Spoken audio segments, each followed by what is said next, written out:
Hello fighters, welcome to mister ரேசிஸ் channel. இனி நம்ம என்ன வீடியோ பார்க்குறோன்னா, ஒரு இம்பார்ட்டன்ட் நோட்டிஃபிகேஷன் வீடியோ தான் ஃபைட்டர்ஸ் பார்க்குறோம். அதாவது இன்டெலிஜென்ஸ் பியூரோலேருந்து எம்டிஎஸ்க்கான வேகன்சி போஸ்ட் வந்திருக்கு ஃபைட்டர்ஸ். ஸோ நீங்கள் எஸ்எஸ்சிக்கு ப்ரிப்பேர் பண்ணிட்டுருக்கீங்கன்னா கண்டிப்பாக இந்த எக்ஸாம் உங்களுக்கு ரொம்ப ஈஸியாகவே தான் இருக்கும். ஓகேங்களா? ஸோ நீங்கள் கண்டிப்பாக எழுதலாம். ஸோ ஃபைட்டர்ஸ், தமிழ்நாட்டை பொறுத்தவரை நம்மளுக்கு எத்தனை வேகன்சி வந்திருக்குன்னு பார்த்தீங்கன்னா, இங்கே பாருங்கள், 9th சென்னை கொடுத்துருக்காங்க. ஸோ நம்மளுக்கு 10 வேகன்சி வந்திருக்கு. அதில் வந்து பார்த்தீங்கன்னா யூஆருக்கு 4, ஓபிசிக்கு 1 கொடுத்துருக்காங்க அண்ட் எஸ்சிக்கு 5 போஸ்ட் கொடுத்துருக்காங்க ஃபைட்டர்ஸ். ஸோ ஆக மொத்தம் 10 போஸ்ட் வந்திருக்கு. ஸோ ரொம்ப எனக்கு தெரிஞ்சு ஈஸியாக தான் இருக்கும் எக்ஸாமு. ஸோ நம்ம எம்டிஎஸ் லெவல் மேபி இல்லைனா சிஹெச்எஸ் லெவல் இருக்கும். சிஜிஎல் லெவலுக்கு இருக்கிறதுக்கு சான்சஸ் இல்லை. கண்டிப்பாக சிஹெச்எஸ் லெவல் இருந்தால் கூட நீங்கள் ஈஸியாக அட்டன் பண்ணலாம். அதுதான் என்னுடைய கருத்து. தென் இதுக்கான பேசிக் பே பார்த்தீங்கன்னா ஃபைட்டர்ஸ் 18,000 ஸ்டார்ட் ஆகுது. ஸோ அது கூட உங்களுக்கு அலவன்ஸ்லாம் சேர்த்து உங்கள் இன் ஹேண்டே பார்த்தீங்கன்னா 35 40 கிட்ட வரதுக்கு சான்சஸ் இருக்குது. ஓகேங்களா? ஸோ இதோட குவாலிஃபிகேஷன் என்னன்னு பாருங்கள் ஃபைட்டர்ஸ். நீங்கள் 10th முடிச்சிருந்தா போதும். ஓகேங்களா? தென் அதுக்கப்புறம் நீங்கள் எந்த ஸ்டேட்டில் இருக்கீங்களோ அந்த ஸ்டேட் இருக்கிறதுக்கு டொமிசைல் சர்டிஃபிகேட் இல்லைனா ரெசிடென்ஸ் சர்டிஃபிகேட். அந்த சர்டிஃபிகேட் வந்து பார்த்தீங்கன்னா 14/12/2025 எடுத்துருக்கணும். ஓகேங்களா? ஸோ அந்த க்ளோசிங் டேட்டுக்குள்ளே எடுத்துருக்கணும். எடுத்திருந்தீங்கன்னா அது வந்து பிரச்சனை இல்லை, வேலிட் தான். தென் ஏஜ் லிமிட் கொடுத்துருக்காங்க ஃபைட்டர்ஸ். ஏஜ் லிமிட் பார்த்தீங்கன்னா 18லேருந்து 25 கொடுத்துருக்காங்க. According to 14/12/2025. ஓகேங்களா? அது மட்டும் இல்லை ஃபைட்டர்ஸ், உங்களுக்கு ஏஜ் ரிலாக்ஸேஷன் இருக்கும். நீங்கள் எஸ்சி எஸ்டியில் வரீங்கன்னா உங்களுக்கு 5 இயர் ஏஜ் ரிலாக்ஸேஷன் இருக்குது. அதுக்கப்புறம் ஓபிசியில் இருக்கீங்கன்னா 3 வருஷம் ஏஜ் ரிலாக்ஸேஷன் இருக்குது. ஸோ அதுவுமே உங்களுக்கு ரொம்ப பெனிஃபிட்டான ஒரு விஷயம் தான்.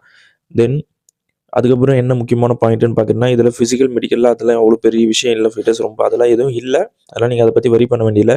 தென் டேரெக்டாக நம்ம இப்போ எக்ஸாம் எப்படி இருக்கும் அப்படின்னு பார்த்துலாம். ஏன்னா ஃபைட்டர்ஸ் ரொம்ப ஈஸி தான். அண்டு என்னென்ன பேட்டர்னில் கொடுத்துருக்காங்கன்னு பார்த்தீங்கன்னா, நம்ம எஸ்எஸ்சி சிலபஸ் இருக்குல்ல சேம் தான். பட் என்னன்னா ஜென்ரல் அவேர்னஸ் மட்டும் 40 கொஷின் கேட்குறாங்க.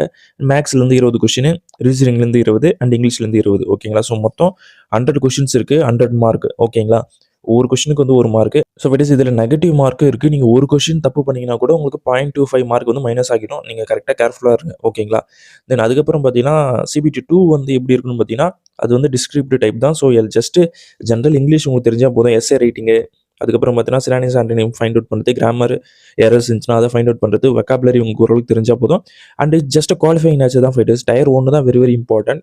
டயர் 2 வந்து நீங்கள் வரி பண்ண வேண்டியதில்லை. ஜஸ்ட் நீங்கள் ஒரு 20 மார்க் எடுத்தால் போதும் அவுட் ஆஃப் 50. ஓகேங்களா?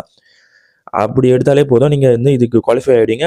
அண்டு உங்களுடைய மெரிட் லிஸ்ட் எல்லாமே வந்து பார்த்தீங்கன்னா டயர் 1 பேஸ் பண்ணி தான் இருக்கும். ஓகேங்களா? ஸோ இந்த டயர் 1ல் நீங்கள் எவ்வளோ மார்க் எடுக்கிறீங்க அதை பேஸ் பண்ணி தான். எனக்கு தெரிஞ்சு ஒரு 80க்கு மேலே எடுத்தால் நீங்கள் சேஃப் தான் அப்படின்னு தான் நான் நினைக்கிறேன். தென் அதுக்கப்புறம் என்னென்னா எக்ஸாம் சென்டர் வந்துடலாம் ஃபைட்டர்ஸ். எக்ஸாம்ஸ்லாம் எங்கெங்கெல்லாம் நடக்கும் அப்படின்னு பார்த்தீங்கன்னா, இந்தியா ஃபுல்லாக ஓவராலாக எக்ஸாம் நிறைய சிட்டியில் நடக்குது. நம்ம இப்போ தமிழ்நாடு இருக்கிறனால தமிழ்நாட்டில் வந்துடுவோம். ஸோ தமிழ்நாட்டில் எங்கெங்கே நடக்குதுன்னு பார்த்தீங்கன்னா, ஏகப்பட்ட சென்டரில் நடக்குது ஃபைட்டர்ஸ். சென்னையில் நடக்குது, கோயம்புத்தூரில் நடக்குது, மதுரையில் இருக்குது, சேலத்தில் இருக்குது, Tiruchi, Tirunelveli and Vellore. So all over Tamil Nadu உங்களுக்கு கிட்டத்தட்ட பார்த்தீங்கன்னா ஃபைட்டர்ஸ் ஒரு 7 சென்டரா? எஸ், 7 சென்டரில் கொடுத்துருக்காங்க. ஸோ நீங்கள் எங்கே மூலையில் இருந்தாலும் ஈஸியாக நீங்கள் எக்ஸாம் எழுதலாம். ஓகேங்களா? ஸோ நார்த்தில் இருக்கீங்கன்னா சென்னை, வேலூர் இருக்குது. ஈஸ்ட்டில் போகிறீங்கன்னு சொன்னீங்கன்னா திருச்சி போகலாம், இல்லை மதுரைக்கு போகலாம் நீங்கள். அதுக்கப்புறம் இங்கே வெஸ்ட் சைடு போகிறோன்னா கோயம்புத்தூர் இருக்குது. சவுத்தில் இருக்கீங்கன்னா உங்களுக்கு திருநெல்வேலி இருக்குது. ஓகேங்களா? ஸோ நீங்கள் எதுவுமே வரி பண்ண வேண்டிய அவசியம் இல்லை. உங்களுக்கு ரொம்ப ஈஸியாக தான் இருக்கும். ஓகேங்களா? அதுக்கப்புறம் நம்ம எக்ஸாமோட ஃபீ பார்த்துலாம் ஃபைட்டர்ஸ். ஸோ நீங்கள் வந்து ஜென்ரலில் இருக்கீங்க, இல்லை வந்து மேல் கேண்டிடேட்டாக இருக்கீங்க அப்படின்னு சொன்னால் கண்டிப்பாக நீங்கள் வந்து 650 ரூபா பே பண்ணி தான் ஆகணும். ஓகேங்களா? ஸோ 550 ரூபா வந்து பார்த்தீங்கன்னா எக்ஸாம் ஃபீ, அதுக்கப்புறம் ஒரு ப்ராசஸ் ஃபீன்னு போட்டு 650 ரூபா நீங்கள் பே பண்ணணும். இதே நீங்கள் வந்து எஸ்சி எஸ்டியாக இருக்கீங்க, இல்லை ஃபீமேல் கேண்டிடேட்டாக இருக்கீங்கன்னா ஜஸ்ட் நீங்கள் 550 பே பண்ணால் போதும். அந்த 100 ரூபா உங்களுக்கு கிடையாது. ஓகேங்களா? ஸோ ஆக மொத்தம் இதோட எக்ஸாம் ஃபீ வந்து கொஞ்சம் ஹை தான் கம்பேர்ட் டு அதர் எக்ஸாம்ஸ். ஓகேங்களா? ஸோ அதை நீங்கள் எதுவும் வரி பண்ண முடியாது. எக்ஸாம் எழுதினா தான் வேலை கிடைக்கும். அதனால் நீங்கள் அதை பே பண்ணி தான் ஆகணும். Nothing to worry about that. இந்த எக்ஸாமுக்கான பே வந்து நீங்கள் ஆன்லைன் மோடில் தான் போய்ட்டு பண்ணி ஆகணும். ஆஃப்லைன் மோட் எதுவும் கிடையாது.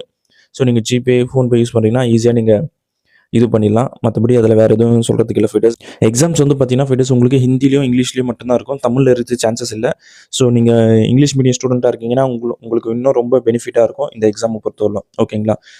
ஸோ கொஷின்ஸ் வந்து மாடரேட் லெவலில் தான் ஃபைட்டர்ஸ் இருக்கும். நீங்கள் கவலைப்பட வேண்டியதே இல்லை. ஸோ அப்ளை பண்ணுங்கள். நீங்கள் ரயில்வேக்கு ப்ரிப்பேர் பண்ணுறீங்கன்னா இல்லை இங்கிலீஷ் இருக்குது 20 மார்க்கு. பட் இங்கிலீஷுமே உங்களுக்கு ஈஸியாக தான் இருக்கும். ஓகேங்களா? ஸோ ரயில்வேஸ் ப்ரிப்பேர் பண்ணுறவங்க, இல்லை எஸ்எஸ்சி ப்ரிப்பேர் பண்ணுறவங்க, இல்லை other central government exam prepare பண்ணுறவங்களா இந்த எக்ஸாம் எழுதலாம். எந்த ஒரு பிரச்சனையும் இருக்காது. ஸோ 10th லெவல் எக்ஸாம் தான், but still high salary. So utilize பண்ணிங்க ஃபைட்டர்ஸ். இந்த எக்ஸாமுக்கான ப்ரீவியஸ் இயர் ரீசனிங் கொஷின்ஸ் வேணும்னு நினச்சிங்கன்னா, ப்ராக்டிஸ் செட் வேணும்னு நினச்சிங்கன்னா கமெண்ட் பண்ணுங்கள் ஃபைட்டர்ஸ். நான் கண்டிப்பாக அதுக்கான ப்ராக்டிஸ் செட்டும் நான் அப்லோட் பண்ணுறேன். ஸோ அது உங்களுக்கு ரொம்ப ஹெல்ப்ஃபுல்லாக இருக்கும். ஸோ நம்ம நெக்ஸ்ட் வீடியோ பார்ப்போம் ஃபைட்டர்ஸ். Thank you so much.